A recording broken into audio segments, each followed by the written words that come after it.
Hi there. It's December 5th, and it's time for Proverbs 5. Jump over there. Well, this is about the perils of adultery. A lot of us don't have problems with adultery, but Jesus said if you even think about it, it's the same as doing it. And that's a scary thought, keeping your thoughts clean. It could come from profanity and near porn on television and commercials and the way young women dress nowadays, very provocatively, and I never liked that. But let's see what Solomon has to say about it. Okay? My son, pay attention to my wisdom. Lend your ear to my understanding, that you may preserve discretion, and your lips may keep knowledge. For the lips of an immoral woman drip honey, and her mouth is smoother than oil. Yeah, they look good. But in the end she is bitter as wormwood, sharp as a two-edged sword.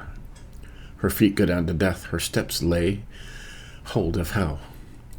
Lest you ponder her path of life, her ways are unstable, you do not know them.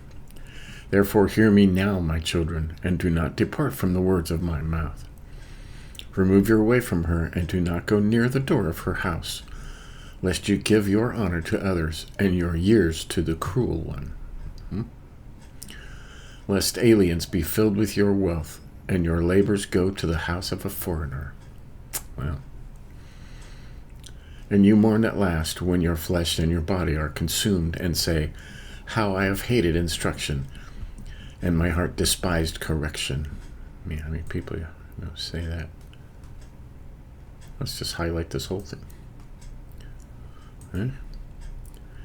And at last you'll mourn when your flesh and your body are consumed, and they will say, how I have hated instruction, and my heart despised correction. I have not obeyed the voice of my teachers, nor inclined my ear to those who instructed me.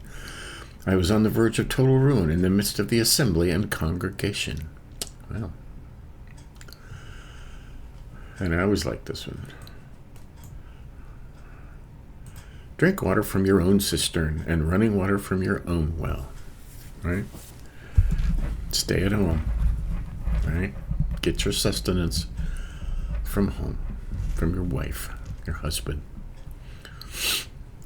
Should your fountains be dispersed abroad, streams of water in the streets? Yeah. Did you empty your well out in the streets and the gutters? Waste, huh? Let them be only your own, and not for strangers with you. Right? Let your fountain be blessed, and rejoice with the wife of your youth. As a loving deer and a graceful doe, let her breast satisfy you at all times, and always be enraptured with her love. That's how I read that really fast. For why should you, my son, be enraptured by an immoral woman, and be embraced in the arms of a seductress? For the ways of man are before the eyes of the Lord, and he ponders all his paths.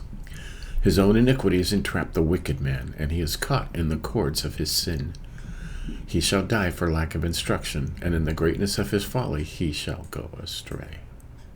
Well, so, this is a very short chapter, only 23 verses, how they broke it up. We didn't highlight a whole lot in here. If you do all these evil things, you get seduced by women. And there's, famous people that have gone down that path and been caught, and now they're in trouble. And they're saying things like this: how I've hated instruction, and my heart despised correction. I have not obeyed the voice of my teachers, nor inclined my ear to those who instructed me. I was on the verge of total ruin, in the midst of the assembly and the congregation. Right? In front of everybody. And some of these people are in trouble now, in front of everybody. 15 is a great verse to remember. Drink water from your own cistern, and running water from your own well. Right? And you could couple that with verse 18 down here. Let your fountain be blessed, and rejoice with the wife of your youth. Stay with your wife. Don't look at other people. Right? Verse 23, the last verse, he shall die for lack of instruction, and in the greatness of his folly he shall go astray. So, there you have it. This is a very short study.